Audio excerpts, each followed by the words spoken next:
It's my pleasure to introduce the first speaker today, and I'm delighted to introduce John Howkin. If you read John's bio, it's a very short one. Not only is he one of the world's leading figures in global development of creative economies, he really almost framed the debate and the discussion. Author of the best-selling The Creative Economy and Creative Ecologies, he's an advisor to the Chinese government and director and visiting professor at the John Hawkins Research Centre on Creative Economy. He's advised the Thai government, he's advised the UK government. There is no better person to start off this conference than, of course, John Howkins. Please would you welcome John.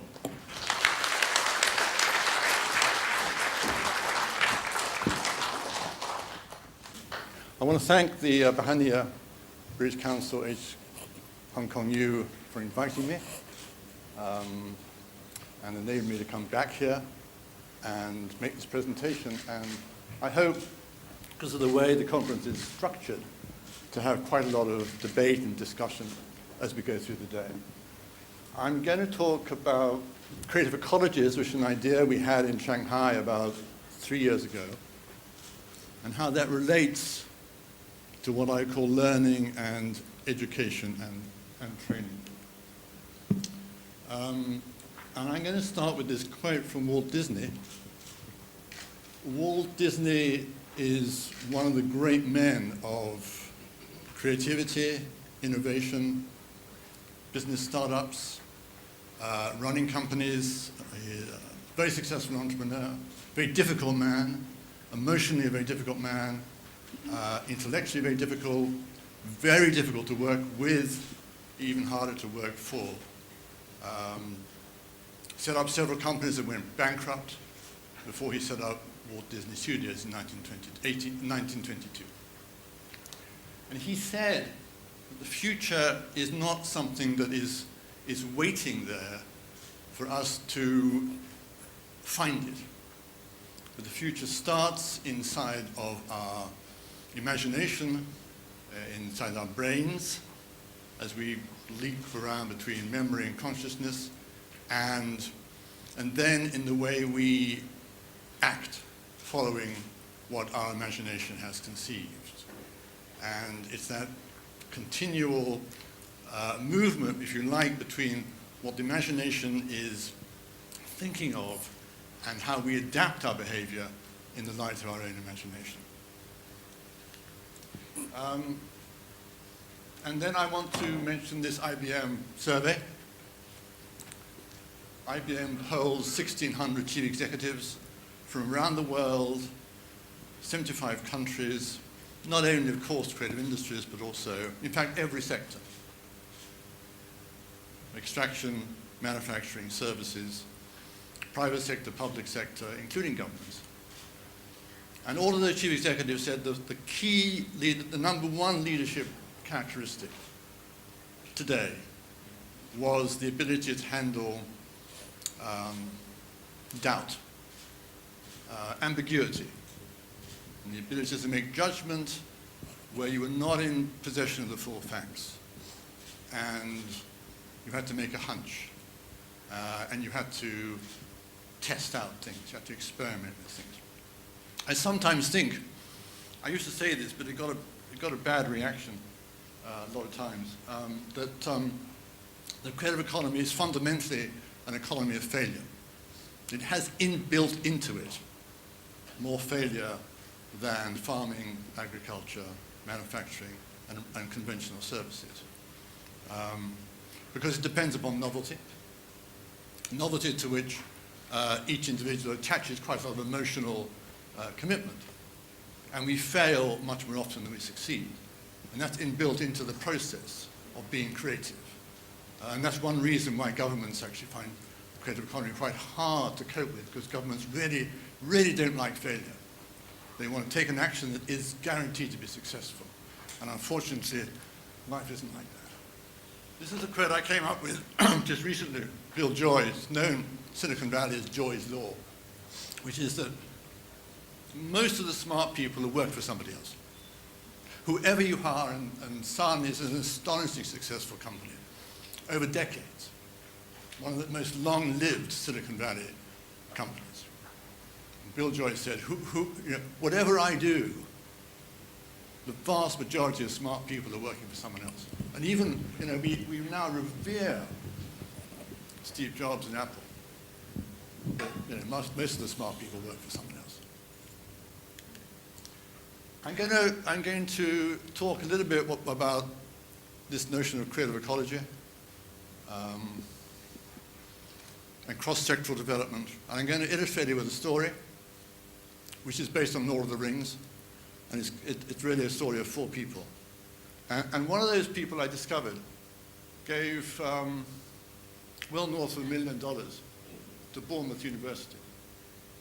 And you're probably wondering who it was. If the really knowledgeable here will be thinking it was Tolkien, because Tolkien retired to Bournemouth when he couldn't face his fans anymore at Oxford. He went to live in this very sleepy, sort of middle-class resort on the south coast of England. But actually it wasn't Tolkien. And it wasn't Jackson either. Jackson is by far the richest of that group, but it wasn't Jackson either. The story I want to tell is how Tolkien's story, the writing, was picked up by Peter Jackson, the film director, who made the trilogy, very, very successful. Made, incidentally, in New Zealand, which I think has a smaller population than Hong Kong. And it's worth asking why that film was made in New Zealand, not in Hong Kong. How many great, big budget movies, international movies, with a budget over 100 million US, are made in Hong Kong? When Jackson started to make the film, the first of the 3 films, he realized that the state of the animation business at that time could not do what he wanted it to do. He wanted to animate very large numbers of dwarves, of hobbits, of orcs. The orcs are very nasty people. And he wanted it to happen in a lifelike way. At that time, if you animated lots of objects, individuals, people on screen, you basically did one and then you pressed repeat and you ended up with 10 or 100 or 1,000. They all acted the same way in a rather clunky way. He didn't want that. So he went to Stephen Ridgelis, also in New Zealand, running a company called Massive, but actually quite a small company, and said, I want you to invent a new way of animating individuals on the screen. And Stephen Ridgelis did that. He made, in his own words, he made each orc act as if it had a brain. So, for instance, when they went through a doorway, instead of just clunkingly going together at the same speed, each orc behaved as if it was aware of and responding to the actions of the other orcs. So it might speed up and go through first, or it might slow down and go through second. It might barge into the other one. It might politely say go first. And that's what Stephen did. Now, but Stephen didn't give the money. Well, or did he give the money? I guess no one's here heard of Nate Widdowsek. Nate Widdowsek is a farmer based in Los Angeles, working for a big construction company called Ovaro. And he was sitting in the theater, in the cinema, in Los Angeles with his family, looking at the first film and enjoying it very much, enjoying the narrative, the excitement, the drama, with his wife and his kids. But he's the hero of this film. Because as well as enjoying the film, a little bit of his brain was all the time thinking about how he could do his job better. And he saw what was happening on the screen. And he said, the way those people are animated is better than what we have back in the office, to mimic how people behave in a building which is on fire. That software that they've got hold of in New Zealand is better than what we have in Ovaro, one of the biggest global manufacturing development companies in the world.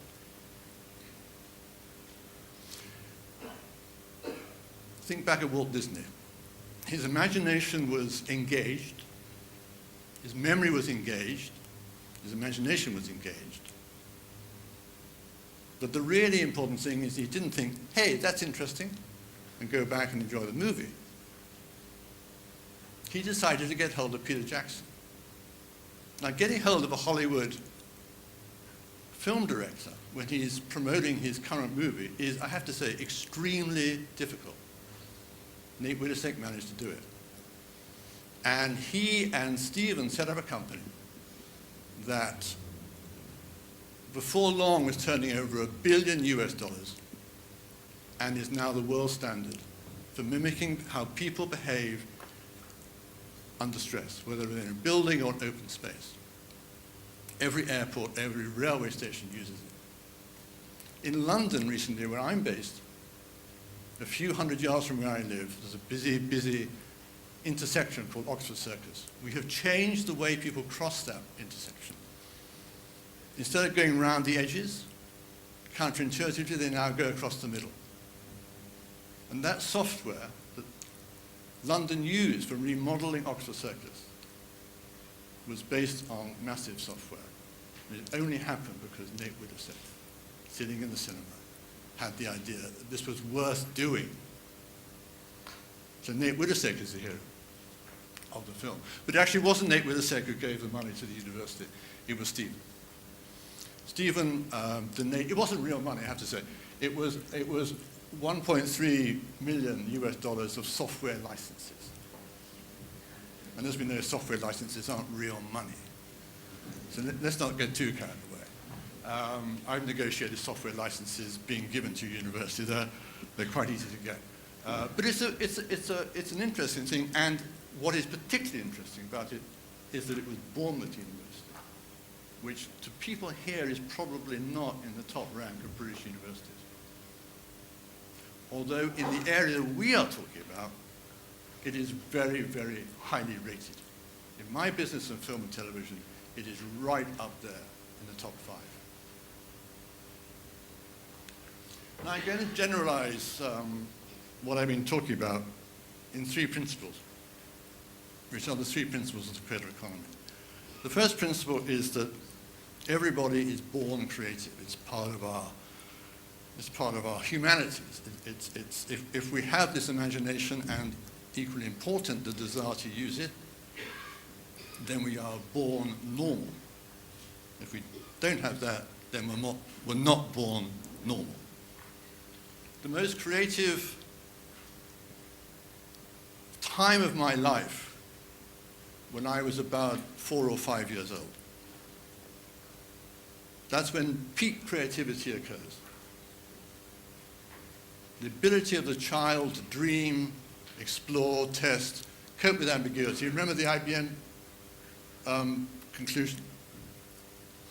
A kid aged 3 is really good at coping with ambiguity. And they get very excited when it's successful, and they get really, really unhappy when it doesn't work. I want to emphasize, as some of the speakers have said already, that I'm talking here about creativity. I'm not talking about art or culture.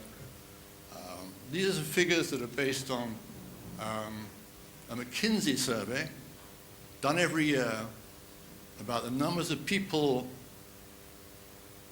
in their job who are paid to make judgments about how their job could be improved and have the freedom, if they so wish, to make changes to the way they do their job.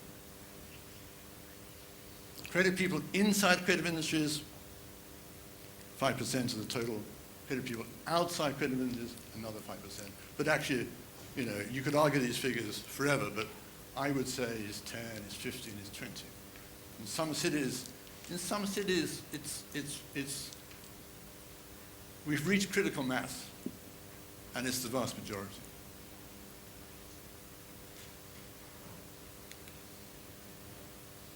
So, this is why we do it.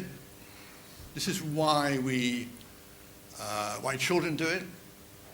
And some of those people that manage to stay creative through school through university. This is why they do it. And this is why many people who were not thinking particularly of being creative at school and university, when they get into their 20s and 30s, they remember this, they want to enjoy this talent again. And they take steps to work in countries where it is recognized as important, not only economically, but important socially, culturally, and where they get an enjoyment out of being creative. And of course, it's not all fun. As I said before, there's a lot of failure that goes on because risk is a necessary part of it. Most schools and universities don't teach about risk, but each individual who is exploring their imagination and betting themselves, betting their imagination, betting their job, betting their status on getting things right, we all know that that's risky, and sometimes we're going to fail. And also creativity, I have to say, is however much you're working in a really supportive environment, it's basically a lonely job, because you have to go inside of yourself. You have to use your imagination, which is a very, very deeply private, personal thing. It's full of highs and lows. You have to go inside there and come out and then share your thoughts with other people. You have to choose that moment. You have to manage that moment when you share. Sometimes you have to share. Doing my book, I interviewed some people, and I wrote about one guy, a Nobel Prize winner, who put it very well. He's a scientist, and he says, sometimes I just have to sit in the corner and not talk to anyone. And then sometimes I get a kick out of working with other people. And managing that process, being able to retreat into sitting in the corner without offending people, and then come back into the group, managing that process, some people really find difficult. And you've got to be in a supportive environment where people understand why you're doing that. Even if they don't understand your new idea, and the idea you're having an idea is good, and they will be supportive of it. So we have to manage this loneliness, this separatedness, in order to be creative. And I know from film and television that when you're prepping a movie, you've got a bit of money, you've got money for development, you've got the script writer, and you've got maybe the director, maybe not, that may come later. So it's you and the writer. And the writer's going to go away and write, and you're saying, this is the sort of budget, so we can't afford that particular scene, but we can do this, and who do you want to play that? And it's a nerve-wracking process, because each person is basically working alone and only coming together. Actually, quite seldom, but a lot of money is at stake, as well as, of course, one's own reputation. So the first principle is the principle of universality, that everybody is born creative. Not artistic, not clever, not talented, but creative. The second principle is that this creativity needs freedom. The first principle is about the inner life. The second principle, when we express the creativity to our group with the family, the company, the neighborhood, friends, acquaintances, people we have a contract with. We express it. And we have to manage the way we decide which ideas we want to express. This is the freedom I mean. It's the freedom to manage your relationship to an idea, to decide which ideas you're going to follow, which ideas you're not going to follow, which ideas you're going to change. It's a very analog process. We get caught up with digital. It's not a digital process. You don't have to take every idea completely and then reject other ideas completely. It's not binary. camera. It's not like that at all. It's very analog. We can use shading and light. We can reject a bit of an idea and take another. We can take a bit of an idea. We can take half an idea. And we have to know which ideas we want to get rid of. There's nothing worse than being seduced by a bad idea that in some ways flattering to us or in some ways exciting or has some superficial attractiveness. And the ability of the creative person to focus on the ideas that they're really interested in, they can add something to, that is novel and will capture other people's attention, is a skill that all creative people have, and it's normally one that can only be acquired through a lot of practice. So, first principle, universality. Second principle, creative needs freedom. Third principle, that freedom needs to be expressed in markets. We need to have the freedom to turn our idea into product and service, put a price tag on it, put it in the marketplace, and see how the market behaves. Every business model is really a business response to consumer attitudes or consumer behavior. This is where the creative economy, we've now reached the creative economy. This is where the creative economy happens. And so we need markets that we have access to. We need to be able to get into markets. And we need those markets to be fair. We don't want big monopolies. We don't want to have terms of trade that are really unfair to us. We don't want the copyright laws to be discriminating against us. We want them to be supportive of what we want to do. And this is where the business person, the company operates, and they want to be in a situation where the best idea wins. By best, I don't mean in any aesthetic sense. It could be aesthetics, it could be a matter of style, it could be a brand, it could be, it's cheaper, gets to market quicker, provides something that people didn't, I mean, we talk a lot about Steve Jobs, but there's been a lot written about him recently. He had a lot of failures. He had a huge, Apple started well, but then it got very wobbly. And he personally had a lot of, he was kicked out. He went to Pixar. He had a lot of failures. He kept on giving things to people that they did not know they wanted. This is what broadcast, nobody asked for television when they're enjoying radio. There's no demand for television. Steve Jobs gave the consumer things they didn't know they wanted, and that's okay, but unfortunately he got it wrong. They didn't want them for a very good reason. Lisa was a disaster. The other things that were really bad, he was losing a lot of money. Apple was in a really bad way. He went away.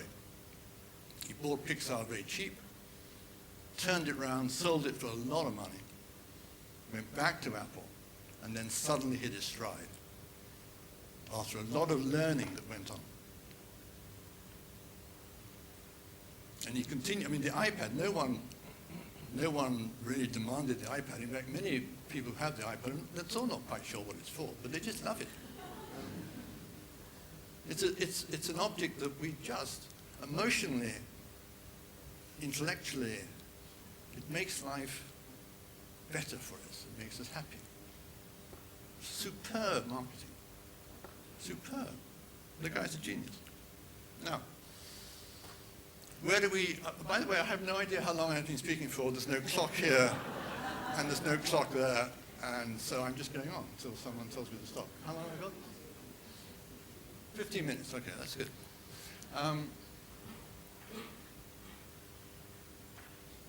There are 4 or 5 characteristics of creative ecology. These are taken from the science of ecology. We need to have rapid change. This is why many totalitarian societies cannot be a basis for a creative ecology. We need learning and we need adaptation. Learning, adaptation. Again, come back to the Walt Disney remark, we need to use the imagination, then we need to adapt our behavior. First, the future happens in the will, and then it happens in the mind, and then in the will. And then diversity. Diversity is a cause and an effect. I want to say a little bit what I mean by learning. And I want to distinguish between learning and education and training. Learning is what we start by doing when we are children. We start learning enormously, rapidly. Immediately we are born. Our ability to take in huge amounts of information, work out which information we need, work out distance, work out our relationship to other objects, food. We learn very, very, very quickly. And as I say, we go on learning and we reach peak learning at the age of 3 and 4. Now, some lucky people go on learning through life. And I have discovered, I have no scientific evidence for this, but I discovered anecdotally that when I meet someone who is truly creative, that they are probably a very good learner. There's a high correlation between the ability to learn and the ability to be creative. And that can continue forever. And if you stop learning, you really do stop being creative. The imagination, the soul shrivels up. So that's what learning's about. Education is what other people do to us. That's how I see it. Learning is what we do ourselves. We can do it, we can decide to do it, we can decide not to do it. Some people just decide not to do it. Education is what someone else says, I want to do this to you, I want to do it with you. I want to give you something. And most education is done at a national level under guidance of government. For most people, it kicks in age 4, 5, 6, and until teenagers, 17, 18, for the population going to university, up to the age of 21, around there. And then it sort of comes to a stop, sort of. Because we've gone through that process, which is enormously valuable because it socializes us. It gives us very useful information and it socializes us. And then training is what we might do after we've left college or left university and we have a particular need for a particular package of skill or competence or knowledge, and we decide to learn it and we go somewhere to be trained. And you can have professional development, you can have training on the job, you can have short courses. All of that, very, very important. To my mind, the motor of all of this is learning. Because if you have the ability and the wish and the passion to learn, you will benefit from education and training. And of course, good education stimulates that wish to learn. But if you don't have that wish to learn, the best education is wasted. Or if the education system is teaching you something that you think actually isn't relevant. Or that your teachers don't really understand your life. Or they don't really understand the life that you want to live in the future. Then you'll disengage. And even the best education then is not really going to help you. It's going to be a very frustrating process. It's going to stay very expensive, but it's going to be very frustrating. It's not going to achieve its objective.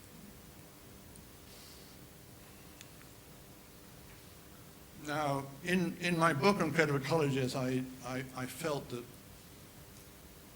my 4 or 5 main principles, change, learning, adaptation, diversity, were most evident in cities and online. creativity through history has always been basically an urban phenomenon. And that is even more the case today. And the internet and the web, which we thought might change that, we thought they would allow us to stay home, sit on the beach, lie in the garden, and be connected. In fact, for quite complicated, but actually not that surprising reasons, they have encouraged the rush to the center of the city. The suburbs have not taken over as they were in the 40s and 50s. The center of the city has become more desirable, not less desirable.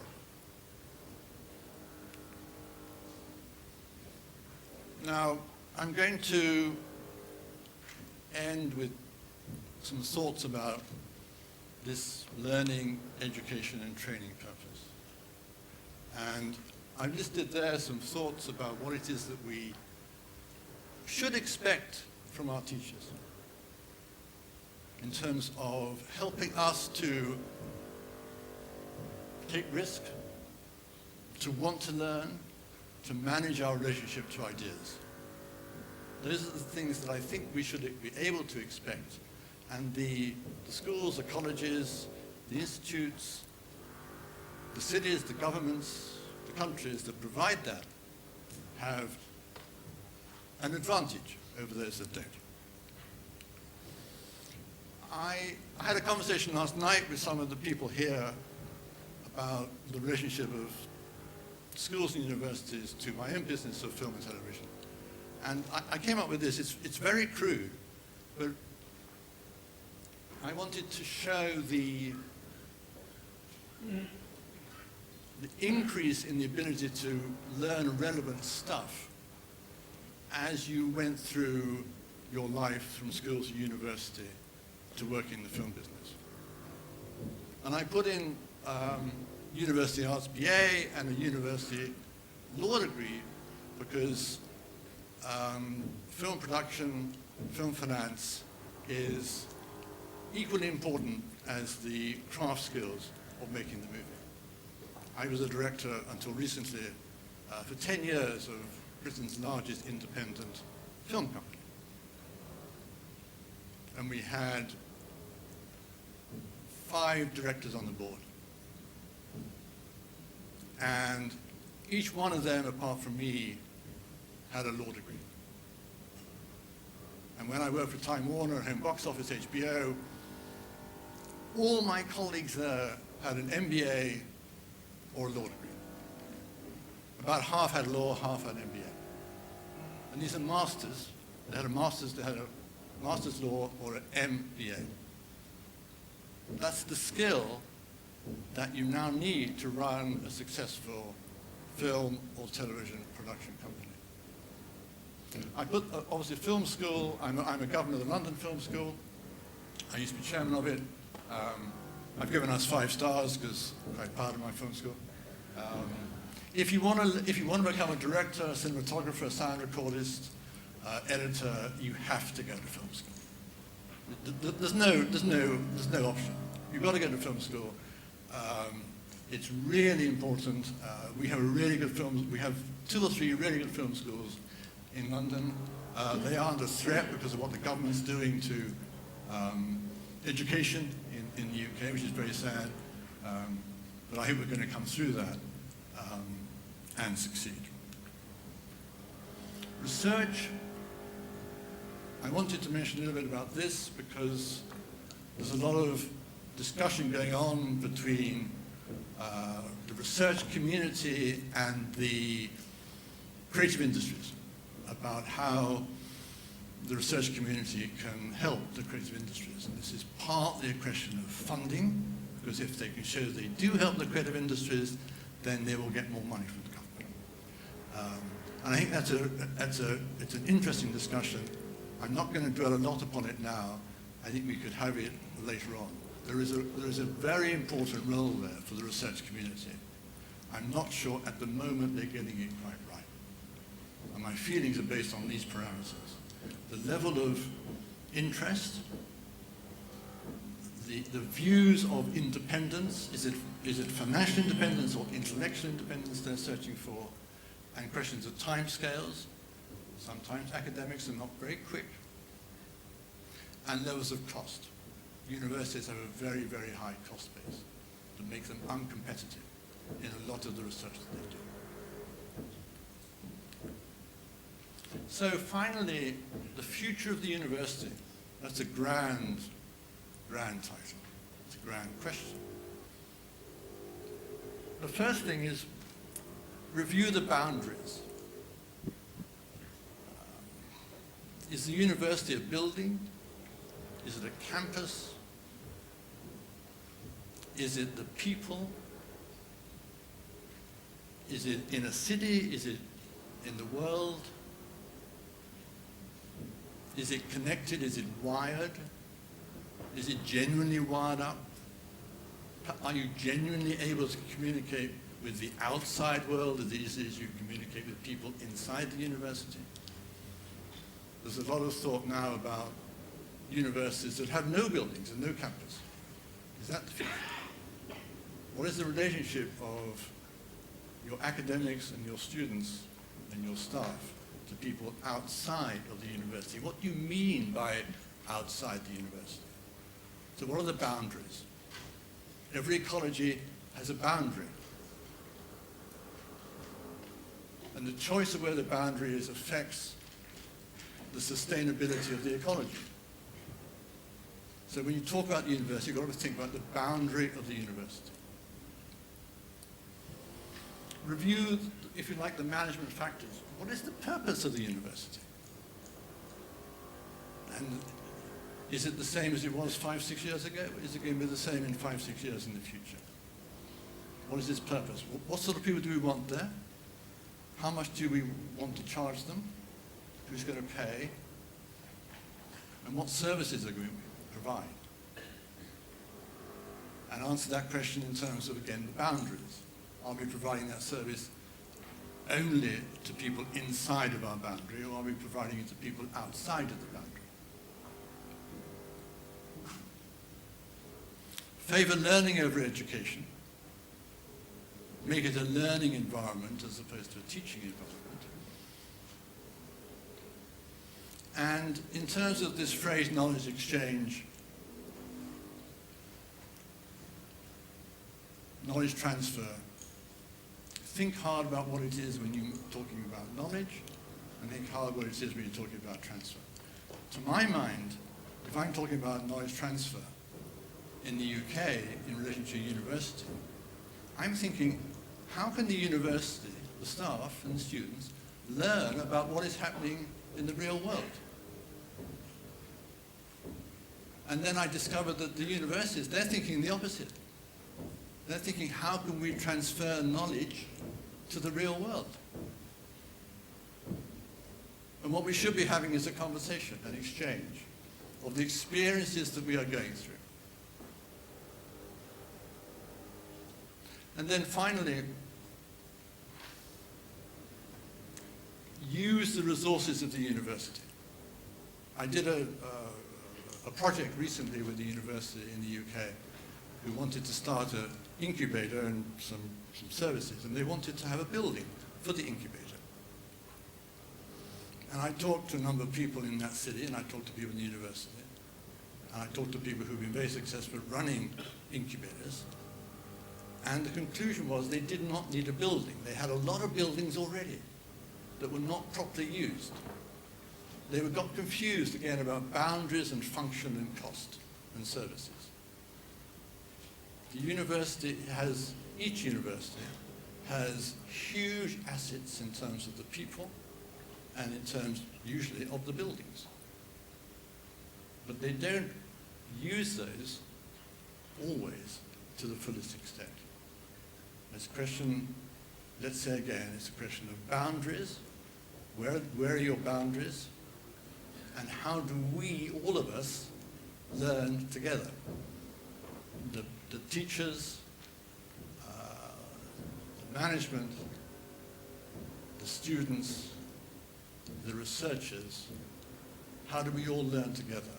And And how do we do that? Not in an isolated way, but as part of a mutual experience with the people in our own society.